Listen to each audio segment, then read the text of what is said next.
Hello friends, it's me, and today let's watch Film Theory, what everyone missed in the FNAF 2 trailer from the film theorists. Together, let's go, let's start. Thank you. The new trailer for Five Nights at Freddy's 2 is finally here, and not to hype things up, but this one tells us exactly what Scott has planned for the series headed forward. I guess you could say he's the real puppet master here. Hello Internet, welcome to Film Theory, the show that's wearing a giant animatronic bear head today. I'm blending in with game theory videos right now, so... Hello Internet, welcome to Film Theory! Thank you so much Lee, thank you so much Tom, thank you. Let's start. Did you guys see the new FNAF 2 trailer? Listen, at this point, if you're familiar with the Theorist channels at all, you know we cover a lot of Five Nights at Freddy's. It feels like we've made hundreds of videos trying to solve the lore of this thing. Fun fact, but as many of you know, I was- Hey, MacPad!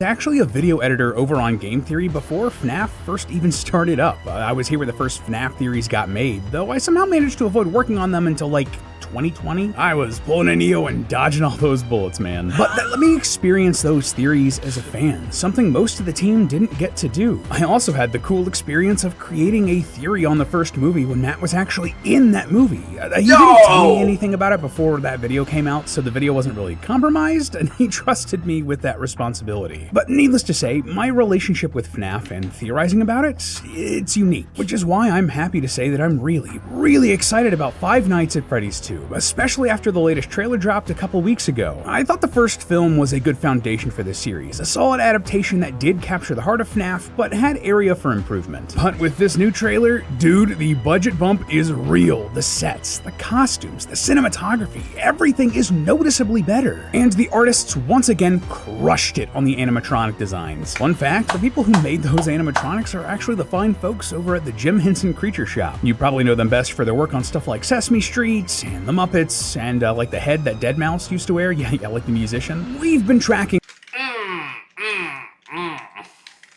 this film every step of the way. We speculated about it using the first movie and its novelization. We tried to work out the entire plot after Scott released some maybe real, maybe fake script pages during the FNAF anniversary event, and we decoded the first teaser earlier this year. And now that we have this new full trailer, I want to continue the trend. I want to take everything we've seen up until now and see if this trailer shines a new light on that information.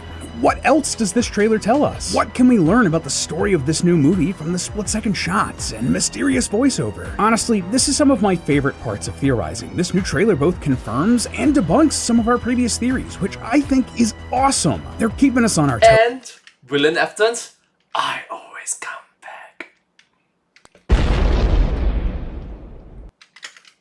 Keeping us guessing, and we as a theorist community can have some real fun again, just digging into movie predictions. And real talk, but I think that this trailer legitimately changed where I thought this movie franchise was headed. So put on your Freddy masks and crank that music box, loyal theorists. We're jump scaring into this trailer. So going in here, I'm gonna be Let's begin. Let's start. Trying to put these scenes together by group, trying to sort them into either where they go in the movie or by their narrative purpose. So cool? Cool. The first section of the trailer I want to cover involves what I'm gonna call the Freddy Fazbear break-in. And it actually starts with the very first shot, where we get this blue van driving down a street during a rainy night. The license plate here reads out, "I see dead people," a fun little reference to The Sixth Sense. I see dead people. But another fun reference? Well, the van is basically identical to the one we see in Security Breach and in Secret of the Mimic. Now, I don't think that's really significant or anything like that. Secret of the Mimic takes place in the 70s, Security Breach in the 2020s, and we're pretty sure these movies are set in the early to mid 2000s, so it's just a fun reference. Anyway, we then see a group of characters led by a woman played by actress McKenna Grace step out of the van with flashlights, clearly looking to break into Freddy Fazbear's Pizzeria. She explains that this was the original Freddy's location, while the one we saw in the first film was a franchise location.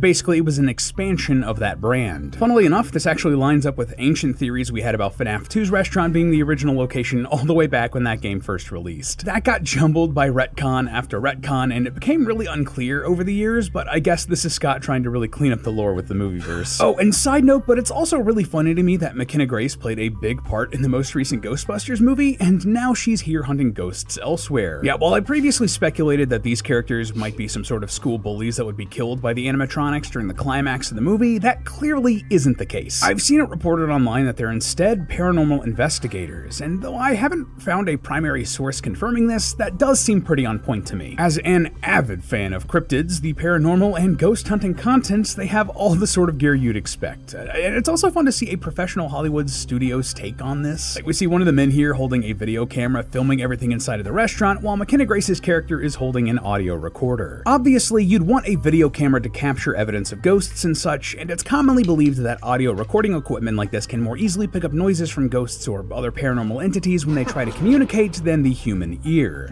Oh yeah. Is probably why McKenna Grace asks, "Do you guys hear that?" and the others question what she's even talking about. It looks like she's the only one listening through headphones here, so she's probably the only one hearing stuff only picked up by the audio recorder. There's also some faint music box melody playing in the background here during this bit, which will become quite relevant in just a moment. That being said, I also don't see other equipment you'd typically find for these sort of ghost hunting crews. They don't have a spectrometer, an EMF meter, a thermal temperature reader, or even a Microsoft Kinect. Yeah, that piece of garbage is being used in ghost hunting now. Though if these films are supposed to be set in the early to mid 2000s, then I guess it would make sense that they wouldn't have a Kinect since that wasn't out yet. Oh, and just because I wanted to mention this, I did actually try to identify what type of camera this guy was using to see if I could pinpoint a model and year it was released. Basically trying to catch the filmmakers using stuff that wouldn't have existed at the time, but I just couldn't do it. I even brought on our live action producers and Tom, who's had experience working with cameras and TV, and they called this camera, quote, painfully generic. So, yeah. They even gaffed over the brand name on the camera, like they put tape over it so you couldn't see it. You gotta make sure you're not giving anyone an unintentional brand deal, huh? Speaking of which... That is subtle. Clever, I guess. Does this look familiar? Well, you need Gamer Sups. Gamer Sups GG energy drinks have vitamins, minerals, antioxidants, and no sugar. To get the energy you need to marathon watch Film Theory and get a discount, visit gamersups.gg/Film Theory and use code Film Theory to get 10% off Gamer Sups today. Anyway, inside of the restaurant... Oh, wow, that's fast. Okay, thank you so much for supporting the film series in this episode. Thank you. Let's continue. See a lot of FNAF imagery you would expect. We get a look at Freddy art on the floor, old merch in the form of plushies, a creepy shot of a worn down Balloon Boy statue, though notably not the animatronic Balloon Boy we saw in the first teaser, and most interestingly to me, a pirate ship. This wasn't really a thing in the FNAF 2 game, and if anything, this reminds me way more of the Pirate Cove area you could find in Security Breach. I'm not sure if that's going to end up meaning something significant for this movie, or if this is just another case of the film series being a giant blending of the most iconic parts of FNAF's imagery. Either way, the pirate ship is also in a big ball pit. Makes me wonder if this one also allows for time travel. Well, probably not, but I still can't believe that that's a real thing and has been a significant part of FNAF lore and come back up in recent games. Just never change FNAF. Elsewhere... Time travel! I see that as an absolute win. We also get our first look at a sort of cave or tunnel looking area with water going through the tunnel. This is probably part of some boat attraction and is used for some pretty effective scares elsewhere in the trailer, but the thing I wanted to point out most here, well, if you look pretty closely at the walls and maybe up the brightness a bit, you'll see a bunch of figurines or plushies of the puppet. So this makes me wonder, is this part of the puppet's attraction, or is there some weird puppet cult going on here with all these plushies getting placed throughout the restaurant? This might also be a nod to the Nightmare Marionette from Security Breach, who had plushies everywhere throughout the Pizzaplex, but that was more of an Easter egg that the community never really cracked or got a consensus on, but it's weird nonetheless. Now, speaking of the puppet, this is where we really start to get into the meat of the trailer. McKenna Grace's character finds a stairwell leading into a weird sub-basement area where she finds a giant present-looking box. There are gears all over the wall which start to spin, eventually opening the box as McKenna Grace looks up in terror. This, of course, is where the puppet animatronic comes into play here in the movie, and honestly, this setup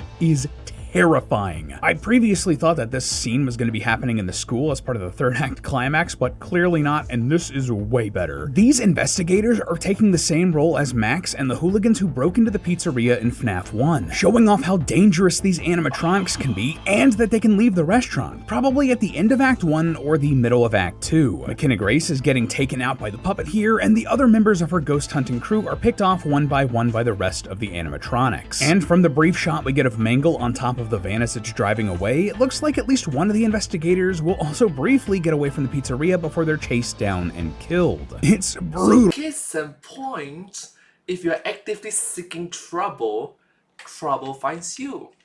In Chinese, I think it's called 自作孽不可活. So, I mean, their job is Ghostbuster, right? I guess. Stuff, but necessary setup for this sort of horror film. Like, you gotta have stakes for the main characters, know what I mean? So the next big set of scenes from this trailer are what I'm gonna call the home life section, involving Mike, Abby, and Vanessa just trying to live their best lives. For example, we get a sequence of Mike and Vanessa out at dinner. This is clearly a pretty nice restaurant, or maybe just an Olive Garden, it's kinda hard to tell. But either way, this is really giving the energy of a romantic date to me. Vanessa wonders if this is what being normal feels like, and Mike comments that they're both doing fine. They've been through a lot. And you know what? I agree. Not everyone gets stabbed by their serial killer dad. That's incredibly traumatic. And it looks like Vanessa is feeling some PTSD because of it. There's another shot of Vanessa laying on a bed, clutching her stomach roughly where Afton stabbed her in the previous movie. She's probably thinking about that here, and given the lighting and color of the scene, it looks like it's connected to that cool shot from the first teaser of Afton's spirit at the end of the hallway with all of the doors magically swinging open. I'm going to guess that this is part of a dream sequence and that she's actually having recurring nightmares about Afton. There's another scene where Vanessa looks exhausted as Springtrap's hand comes in and grabs her shoulder. Very obviously a CGI arm too. This seems directly connected with the scene from the first teaser of Vanessa pulling a gun, so she's probably hallucinating her father attacking her again and pulled a gun only to find nothing there. Oh, and just before we move on from Springtrap, there's another great scene of him running down a hallway. Again, this feels like a dream to me. I don't really think that Afton's gonna play a huge role in this particular story, but they probably wanted Matthew Lillard back for the name recognition and to set him up as the main antagonist for whatever they're gonna do for FNAF 3. Back to the rest. So the theory that she is actually a robot is debunked, I guess, because I don't think robots experience PTSD, right? Sorry. Restaurant, Vanessa asks about Abby, and Mike says that she has good days and then days where she misses her ghostly friends. So right off the bat, that's interesting because the way this conversation is framed implies that Vanessa hasn't seen or talked to Mike and Abby for a while. Otherwise, why would she be asking about how Abby's doing? So this means that she and the Schmidts sort of went their separate ways for a bit, or that this isn't long after she got out of the hospital. We then see a shot of Abby building a little toy animatronic. This is a fun nod to the full-size toy animatronics we're going to be seeing elsewhere in the film. And it's also a bit of supporting evidence. Yep, Chica, I was the first.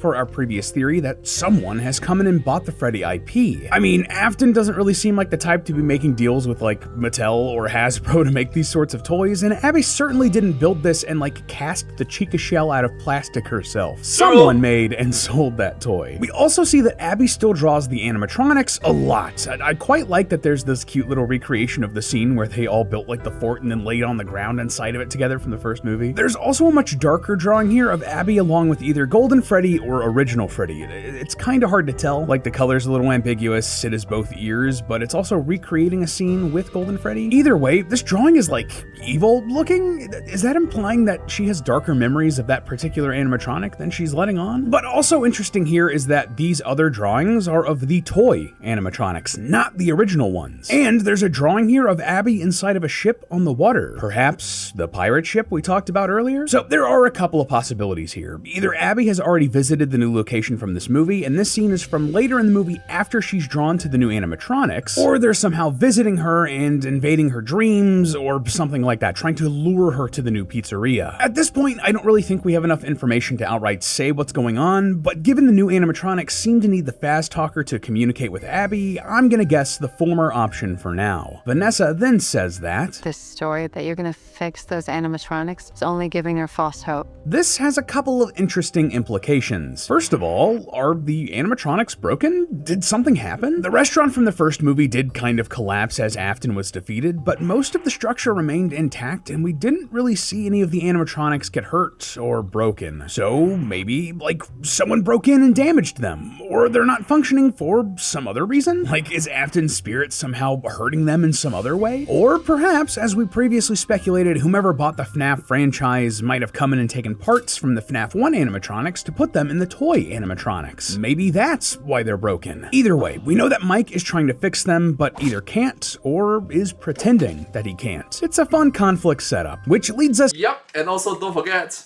I will put you back together.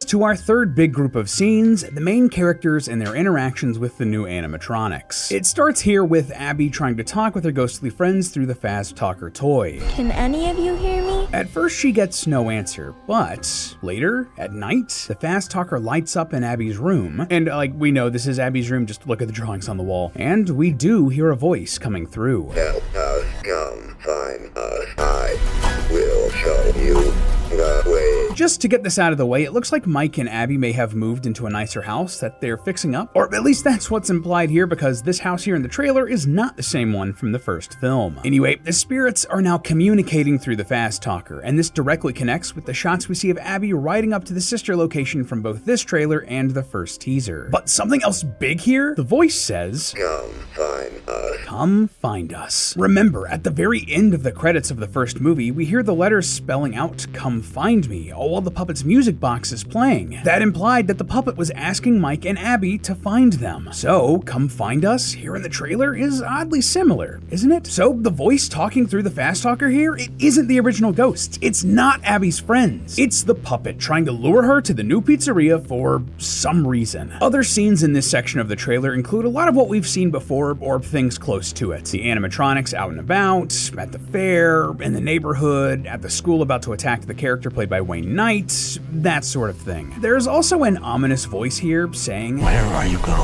run to? I'm not done with you. So I couldn't immediately identify who this was supposed to be. It doesn't really sound similar to Matthew Lillard and Afton to me, even though the dialogue does make me think of him. So not 100% on who this is supposed to be yet, I just don't think we have enough information. Either way, we also get our first look at the withered animatronics, Chica, Foxy, and Bonnie. Now these are, they're weird. Given what we've talked about here with the animatronics from the first movie potentially being stripped for parts, I did have the thought that maybe these are supposed to be those animatronics. So that would make sense why they're broken down now. But that being said, they do look really different. I also asked Tom about this just to get his opinion, and he wasn't 100% sure if that could be the case. But just because they do look so different, he and I agreed that these are likely different robots. So that means we have 3 sets of animatronic characters at play here. The original FNAF 1 robots, the toy animatronics, and the withered ones. Man, this franchise got really big, really fast, huh? And Yep. Same, but different. Sorry. finally, to round things out, we completely expected it, but Vanessa and Mike will be coming to visit the pizzeria at some point. There's an awesome shot of the pair getting approached by Balloon Boy in the water of the pizzeria's tunnel, and a couple of incredibly effective shots of the puppet stalking Vanessa. Honestly, those 2 shots have to be some of my favorites of the whole frickin' trailer. The fact that you can't see the puppet completely and that it's out of focus, just chef's kiss, man. And of course, there's the money shot of Mike in the pizzeria's office with no doors. We hear the laugh of a child as animatronics close in on Mike. He looks down at a Freddy Fazbear mask and thinks, There's no way that'll work. but he tries it anyway, and it does work. This is, of course, the Surprise! main mechanic of the FNAF 2 video game. Here, you had to try to use a Freddy mask to try to trick the animatronics and their facial recognition child protection software to make them think that you were one of them so they'd leave you alone. Not sure how much of that will be in the actual movie beyond this one scene, but they had to include it somewhere, right? Otherwise, what would even be the point of adapting FNAF 2? Now, if you watched the trailer, you may have noticed that I've left a couple of things out so far. And hey, good eye, I did indeed strategically leave out a couple of moments and didn't dive into them specifically because it's really the key to the whole big plot of the movie. Why? Well, because of this line right here. Some little girl got murdered here. McKenna Grace's paranormal investigator mentions that a little girl was killed in this restaurant, and if you know anything about FNAF lore, this can only be pointing to one person, Charlie Emily. If you don't know, Charlie, or Charlotte, was the daughter of Henry Emily, Afton's business partner in the lore. Afton killed Charlie here at this original location. All of this is information we got from the FNAF 2 game. And beyond this verbal mention, I think we actually see Charlie in this trailer. During the climax, there's a split-second shot of a girl being attacked. This is the actress Audrey Lynn Marie, and though I haven't seen any official reporting on it, common speculation online is that she's playing Charlie. And I mean, she does have the look. She's a little girl with long brunette hair. Yeah, that checks out. And this even lines up with other evidence or questions that we have about this movie. For example, that voice we talked about earlier, the male one that I wasn't confident was Afton, that could be whatever actor they got to play Charlie's dad, Henry Emily. Plus, there's a shot of who I believe to be Springtrap looking at a little boy through a door's window, a boy that I couldn't really identify in a version of the pizzeria that is clearly well maintained. This is a flashback which would line up with the timeline of Charlie's murder. So, more than likely, we're getting the full Charlie storyline here in the FNAF 2 movie, which lines up with the puppet. Yeah, Charlie was the spirit that possessed the puppet in the game, so she's probably doing so here too. Now, that does create a bit of a problem for us here on Film Theory though. See, Matt and I previously theorized that Garrett, Mike's little brother that Afton killed in the first movie, was going to be taking the place of Charlie and become the puppet in the film universe. And if Garrett isn't going to be the puppet, well, then that's a pretty big loose end that doesn't seem to be going anywhere. They will probably be addressing what happened to Garrett in this movie series. But if Garrett isn't going to be the puppet, then who's he going to be? Well, I do have a pretty good idea about that. Hey, plot twist! Still alive! Hey! Sorry. But, well, this video is already way too long. I know, it really sucks when we have to break videos into parts, but this script is already almost 4,000 words long. And I know Tom also has a big FNAF video that the editors are working on, and this just can't be any longer even if I wanted it to be. But please, subscribe because next week we are going to be doing a deep dive into who Garrett is and all of the evidence backing that up. But until then, remember that it's all just a theory. Film Theory. And cut. Up next on Film Theory, the Walton Files are back. One of the scariest analog horror series we've ever covered has even more videos and even more mysteries, and we are finally digging into its newest release. But hey, that's just a theory. A film theory. And cut. A FNAF theory. Thank you so much. Hope you enjoyed. Thank you so much to the film series for this video. Looking forward to the next one. Thank you. Subscribe. Okay, bye.